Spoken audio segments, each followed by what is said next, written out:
బంగారు తెలంగాణలో ప్రజాస్వామ్యం ఉందా లేదా? కేసీఆర్ గారు సమాధానం చెప్పాలి. బంగారు తెలంగాణలో ప్రజాస్వామ్యం ఉందా లేదా? ఇది నియంత పాలనను తలపించడం లేదా? ఒక్క ప్రతిపక్షానికి కూడా ఈ రోజు గొంతు విప్పి మాట్లాడే అధికారం కూడా లేకుండా కేసీఆర్ గారు ఇంత కట్టడి ఎందుకు చేస్తున్నారు? అధికారంలో ఉండి కూడా తెలంగాణ ప్రజలకు ఎంతో మేలు చేయగలిగి కూడా ఒక్క వాగ్దానం కూడా నిలబెట్టుకోకుండా తెలంగాణ ప్రజలకు ప్రతి విషయంలో వెన్నుపోటు పొడిచిన కేసీఆర్ గారు సమాధానం చెప్పండి. బంగారు తెలంగాణలో ప్రజాస్వామ్యం ఉందా లేదా? ఇది నియంత పాలన కాదా? ఇది ఆఫ్ఘనిస్తాన్ కాదా? మీరు తాలిబాన్ల లాగా వ్యవహరించడం లేదా? తాలిబాన్ల అధ్యక్షుడు ఎవరు అంటే కేసీఆర్ ఫోటోనే వచ్చేటట్టుంది. తాలిబాన్ల అధ్యక్షుడు కేసీఆర్ అనడానికి, కేసీఆర్ ఒక నియంత అనడానికి, కేసీఆర్ ఒక డిక్టేటర్ అనడానికి, కేసీఆర్ ఒక మొనార్క్ అనడానికి ఎన్నిసార్లు తెలంగాణ రాష్ట్రంలో ఎన్నిసార్లు ఇది పదే పదే ఎన్నిసార్లు నిరూపించుకోలేదు. అసలు ప్రజాస్వామ్యంలో భారతదేశ రాజ్యాంగం మన దేశమంతా అమలవుతుంటే మన రాష్ట్రంలో మాత్రం కేసీఆర్ గారి రాజ్యాంగం అమలవుతుంది. మన భారతదేశంలో ఉన్న భారతదేశ రాజ్యాంగం తెలంగాణలో అమలు అవడమే లేదు, ఎక్కడా కనిపించడం లేదు. తెలంగాణలో కనిపించేదల్లా కేసీఆర్ గారి రాజ్యాంగం మాత్రమే. కేసీఆర్ రాజ్యాంగంలో ప్రజలకు వాగ్దానాలు చేయాలి, ఆ వాగ్దానాలన్నీ తుంగలో తొక్కాలి. రుణమాఫీ అని చెప్పాలి, రైతులకు మోసం చేయాలి. సున్నా వడ్డీకే మహిళలకు రుణాలని చెప్పాలి, వాళ్ళను మహిళలను మోసం చేయాలి. ఇంటికో ఉద్యోగం అని చెప్పాలి, నిరుద్యోగ భృతి 3016 రూపాయలను మాటివ్వాలి, ఓట్లు వేయించుకోవాలి, ఆ తర్వాత వాళ్ళను కూడా మోసం చేయాలి.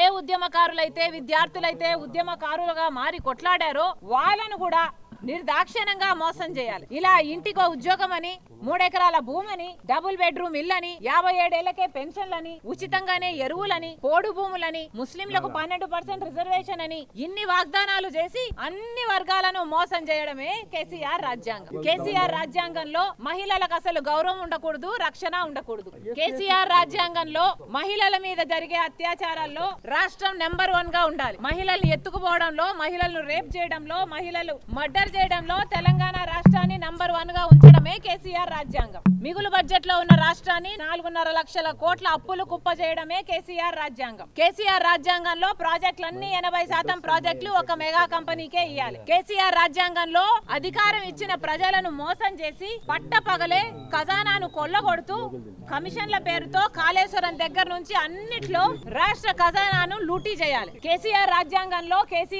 కేసీఆర్ కొడుకు, కేసీఆర్ బిడ్డ ఎన్ని రకాలుగా వీలైతే అన్ని రకాలుగా స్కాములు చేయాలి. రియల్ ఎస్టేట్ స్కాములు చేయాలి, లిక్కర్ స్కాములు చేయాలి. అన్ని స్కాములలో అడ్డదిడ్డంగా అక్రమంగా సంపాదించుకోవాలి. అలా సంపాదించుకున్నా కూడా కేసీఆర్ బిడ్డ అయితే ఎమ్మెల్సీ పదవి ఇవ్వాలి, కేసీఆర్ బిడ్డ అయితే కేబినెట్ మీటింగులు పెట్టి సమీక్షలు జరపాలి, కేసీఆర్ బిడ్డ అయితే ఎంపీలంతా ఢిల్లీ వరకు పోవాలి, కేసీఆర్ బిడ్డనైతే కాపాడుకోవాలి. అదే రాష్ట్రానికి సంబంధించిన 10 లక్షల మంది బిడ్డలు పరీక్షలు రాసి కూడా పేపర్ లీక్ అయి వాళ్ళ బతుకులు ఆగమైపోతున్నా కనీసం ఒక్క సమీక్ష మీటింగ్ కూడా పెట్టకూడదు. ఇది కేసీఆర్ రాజ్యాంగం. ఈ రోజు ఒక్కటంటే ఒక్కటైనా చక్కగా జరుగుతుందా మన తెలంగాణలో? కనీసం జీతాలు ఇవ్వడానికైనా డబ్బులున్నాయా? కాళేశ్వరం పేరు చెప్పి లూటీ చేస్తే ఈ రోజు కాళేశ్వరం ప్రాజెక్ట్ కే 13,000 కోట్ల రూపాయలు ప్రతి సంవత్సరము డెట్ సర్వీసింగ్ కింద కట్టాలి. కేసీఆర్ చేసిన అప్పులకు 30,000 కోట్ల రూపాయలు ప్రతి సంవత్సరము అప్పులు తీర్చడానికే కట్టాలి. ఇక సంక్షేమానికి డబ్బులు ఎక్కడుంటాయి? రుణమాఫీకి డబ్బులు ఎక్కడుంటాయి? ఆరోగ్యశ్రీకి డబ్బులు ఎక్కడుంటాయి? ఫీజు రీయింబర్స్మెంట్ కు డబ్బులు ఎక్కడుంటాయి? డబుల్ బెడ్రూమ్ ఇల్లు కట్టడానికి ఎక్కడుంటాయి? అసలు డబ్బులే లేకుండా ఎక్కడున్నాయి డబ్బులన్నీ అని చూస్తే కవితమ్మ లిక్కర్ స్కామ్ లో ఉన్నాయి, కేటీఆర్ గారి రియల్ ఎస్టేట్ లో ఉన్నాయి, కేసీఆర్ గారి కాళేశ్వరము, మిషన్ భగీరథ అన్ని పేర్లు చెప్పి రైతులకు మోసం చేస్తే వచ్చిన కమిషన్లలో ఉన్నాయి. బీఆర్ఎస్ పార్టీకేమో 860 కోట్ల రూపాయలు బ్యాంక్ అకౌంట్ లో ఉన్నాయి, వాళ్ళకు నెలకు 5 కోట్లు వడ్డీయే వస్తదట. ఆ డబ్బులని ఏం చేసుకోవాలో కేసీఆర్ కు అర్థం కావటం లేదట. ఏమవుతుంది తెలంగాణ రాష్ట్రంలో? ఎవరు బాగుపడ్డారు తెలంగాణ రాష్ట్రంలో? కేసీఆర్ గారేమో ఒక కొత్త పార్టీయే పెట్టుకున్నారు, తెలంగాణ అన్న పేరు కూడా అవసరం లేదని తీసేశారు. ఇప్పుడు దేశాన్ని దోచుకోవడానికి తయారైంది బందిపోట్ల రాష్ట్ర సమితి. ఇది బంగారు తెలంగాణ. వాళ్ళేమో పార్టీలు పెట్టాలి, విమానాలు కొనుక్కోవాలి, హెలికాప్టర్లు కొనుక్కోవాలి, బుర్జ్ ఖలీఫాలో ఆస్తులు కూడా పెట్టుకోవాలి. ఇక్కడ పిచ్చి పిచ్చిగా ధరణి పేరు చెప్పి ఎక్కడ భూములుంటే అక్కడ కాజేసుకోవాలి. ఇది కేసీఆర్ రాజ్యాంగం, ఇది కేసీఆర్ గారి నియంత పాలన తెలంగాణలో. ఇదేనా బంగారు తెలంగాణ? ఇందుకోసమేనా 100 మంది బిడ్డలు ఆత్మహత్యలు చేసుకున్నారు? ఇందుకోసమేనా ఇంతమంది చచ్చిపోయి సాధించుకుంటే ఇంతమంది బిడ్డలు ఎంతమంది ఉద్యోగాలు వస్తాయని కదా వాళ్ళు ఆత్మహత్యలు చేసుకున్నారు, బలిదానాలు చేసుకున్నారు. ఈ రోజు వరకు కూడా ఎంతమంది కాళ్ళు చేతులు పోగొట్టుకొని ఉద్యమంలో పనిచేసిన వాళ్ళు ఒక్కరైనా ఆదుకున్నారా? ప్రభుత్వం వీళ్ళకి ఎవరికైనా ఒక్క రకంగానైనా భరోసాను కల్పించిన వచ్చిందా? ఇంతమంది బిడ్డలు కొట్లాడితే వచ్చిన తెలంగాణ, అదే బిడ్డలు జీవితాలతో ఈ రోజు ఆడుకోవడం లేదా కేసీఆర్ గారు? 10 లక్షల మంది పరీక్షలు రాస్తే ఆ పేపర్లు లీక్ అయినాయి. అంగట్లో సరుకులు కొనుక్కునేటట్టు పరీక్షా పేపర్లు కూడా కొనుక్కోవచ్చు అని కేసీఆర్ గారు మళ్ళొక్కసారి నిరూపించారు. అసలు ఇంతమంది బిడ్డలు ఆత్మ బలిదానాలు చేసుకుంటే కదా కేసీఆర్ కు అధికారం వచ్చింది. మరి ఇంతమంది జీవితాలతో ఆడుకోవడం కేసీఆర్ కు భావ్యమేనా? ఇది సబబేనా? 54 లక్షల మంది ఉద్యోగాలు లేవు అని, అందరం ఉద్యోగాల కోసం చూస్తున్నాము అని టీఎస్పీఎస్సీ లోనే అప్లికేషన్లు పెట్టుకుంటే కనీసం 10 లక్షల మంది బిడ్డలు పోయిన సంవత్సరం ఇచ్చిన నోటిఫికేషన్లకు ఉద్యోగాల కోసం అప్లై చేసుకుంటే ఇంతమంది జీవితాలతో ఆడుకున్నట్టు కాదా? ఒక ఏఈ పేపర్ మాత్రమే లీక్ అయింది అని ఎలా నమ్మటం? గ్రూప్ 1 పేపర్ అయినా లీక్ అయి ఉండొచ్చు. అన్ని పరీక్షల పేపర్లు లీక్ అవ్వలేదు అన్న గ్యారంటీ ఏముంది? మొత్తానికి పేపర్లు లీక్ అయినాయి. దీనికి రెండే మార్గాలు ఉన్నాయి. ఒకటి, చైర్మన్ బోర్డు, చైర్మన్ సెక్రటరీ అందరూ కుమ్మక్కయ్యి ఇది ఒక పెద్ద స్కామ్ లాగా టిఆర్ఎస్ పార్టీ వాళ్ళకే క్వశ్చన్ పేపర్లు ఇయ్యడానికి ఇవన్నీ లీక్ చేసి ఇది ఒక స్కామ్ లాగా దీన్ని చూడాల్సిన అవసరం ఉంది. లేదు అంటే ఒక ఉద్యోగి దీన్ని సిస్టమ్ ను హ్యాక్ చేసి మరి ఈ క్వశ్చన్ పేపర్లను రాబట్టాడు అంటే మరి అలాంటప్పుడు ఐటీ హబ్ అని చెప్పుకుంటున్నారు కదా, కేసీఆర్ గారి కొడుకు కేటీఆర్ ఐటీ మినిస్టర్ కదా, మరి అలాంటప్పుడు ఇంత సులభంగా హ్యాక్ అయితే, ఇంత సులభంగా కాపీ చేసుకోగలిగితే ఇక మరి ఐటీ సిస్టమ్ ఏమున్నట్టు? మీరు ఏం పని చేస్తున్నట్టు? కేసీఆర్ గారు ఆయన బిడ్డకు లిక్కర్ స్కామ్ లో ఇరుక్కుంటే ఆమెను కాపాడడానికి ఇన్ని తిప్పలు పడుతున్నారే. మీ బిడ్డకైతే అంతగా స్పందించారే, అంతగా రివ్యూ మీటింగ్లు పెడుతున్నారే, కేబినెట్ మీటింగ్లు పెడుతున్నారే. మీరు పెట్టాల్సిన ధ్యాస ఎక్కడ?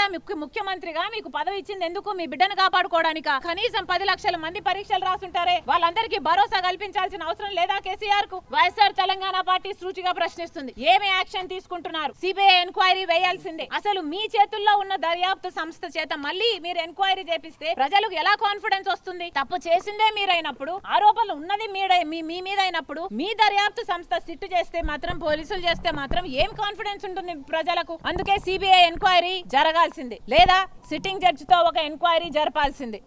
ఇంతమంది బిడ్డల జీవితాలతో ఆడుకున్నాడే కేసీఆర్ గారు. ఈ పాపం ఊరికే పోతుందా? కేసీఆర్ వెంటనే స్పందించాలి. ఇది చిన్న విషయం కాదు. ఎంతమంది బిడ్డలు ఆశగా ఎదురు చూస్తున్నారు. తెలంగాణ ఉద్యమం అప్పుడు కేసీఆర్ గారు చెప్పిన మాట, అసలు గ్రూప్ 1 ఎగ్జామ్స్ వచ్చాయి, ఎవరు రాయకండి, మన తెలంగాణ వస్తే మనమే గ్రూప్ 1 వేసుకోవచ్చు, మనమే ఉద్యోగాలు తెచ్చుకోవచ్చు అని ఆ రోజు రెచ్చగొట్టే మాటలు మాట్లాడాడు కేసీఆర్ సార్. పోనీ అప్పుడు నుంచి ఇప్పుడు వరకు చూస్తే 9 ఏళ్ళు అవుతుంది, ఇప్పటి వరకు ఒక్క గ్రూప్ 1 ఉద్యోగం కూడా ఇవ్వలేదు కేసీఆర్ గారు. మరి ఇదేనా బంగారు తెలంగాణ? ఆ రోజు ఎందుకు రెచ్చగొట్టే మాటలు మాట్లాడారు? ఇప్పటికి ఒక్క గ్రూప్ 1 ఉద్యోగమైనా ఇచ్చాడా కేసీఆర్ గారు? అసలు ఈ టర్మ్ లో 191,000 ఉద్యోగాలు ఖాళీగా ఉన్నాయి అని బిస్వాల్ కమిటీ చెప్తుంది. మరి అలాంటప్పుడు కేసీఆర్ గారు 191,000 ఉద్యోగాలను భర్తీ చేయాల్సిన అవసరం ఉందా లేదా? ఈ ఉద్యోగాల కోసం కొట్లాడింది ఒక్క వైఎస్ఆర్ తెలంగాణ పార్టీ మాత్రమే కదా. ఎవరైనా అసలు నిరుద్యోగ సమస్య ఉంది అంటే కూడా నమ్మలేదు కదా. మేము కొట్లాడినాక కదా ప్రతిపక్షానికి సోయొచ్చింది, ప్రభుత్వానికి బుద్ధొచ్చింది. 191,000 ఉద్యోగాలు ఖాళీగా ఉంటే కేసీఆర్ గారు ఎన్ని భర్తీ చేస్తానన్నాడు? 88,000 భర్తీ చేస్తానన్నాడు. మరి మిగతా ఉద్యోగాల సంగతి ఏమిటి? మిగతా ఉద్యోగాలు ఇవ్వరా? మరి అవి ఖాళీగా ఉంటే భర్తీ చేయాల్సిన బాధ్యత ముఖ్యమంత్రికి లేదా? అవేవి మాట్లాడకుండా 88,000 ఉద్యోగాలు నోటిఫికేషన్లు ఇస్తామన్నాడు. పోనీ 88,000 అయినా ఇచ్చాడా? కేవలం 26,000 ఉద్యోగాలకు మాత్రమే నోటిఫికేషన్ ఇచ్చాడు. ఆ 26 ఉద్యోగాలకు కూడా 8,000 ఉద్యోగాలకు సంబంధించి ఇప్పటికి పరీక్షలు అయిపోయినాయి.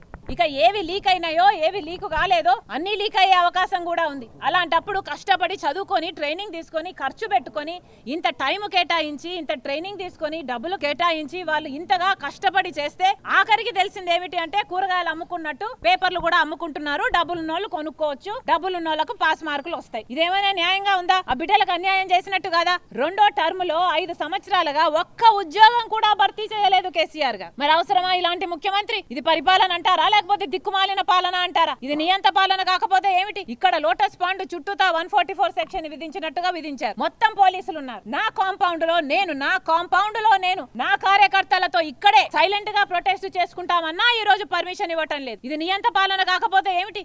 ఇది తాలిబాన్ కాకపోతే ఏమిటి? వీళ్ళు తాలిబాన్లు కాదా? ఇది ఆఫ్ఘనిస్తాన్ కాదా? కేసీఆర్ సమాధానం చెప్పాలి.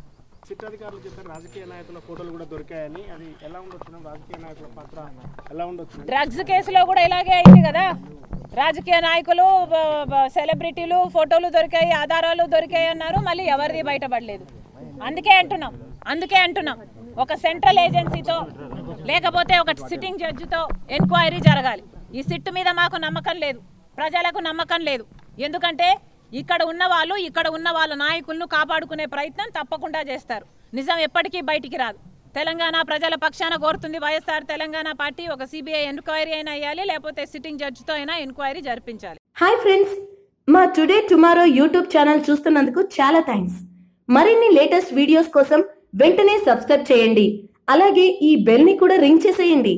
మా నోటిఫికేషన్స్ అన్ని మీ మొబైల్లో వస్తాయి. అలాగే మా వీడియోస్ మీకు నచ్చితే లైక్ చేయండి, షేర్ చేయండి, నచ్చకపోతే కామెంట్ చేయండి.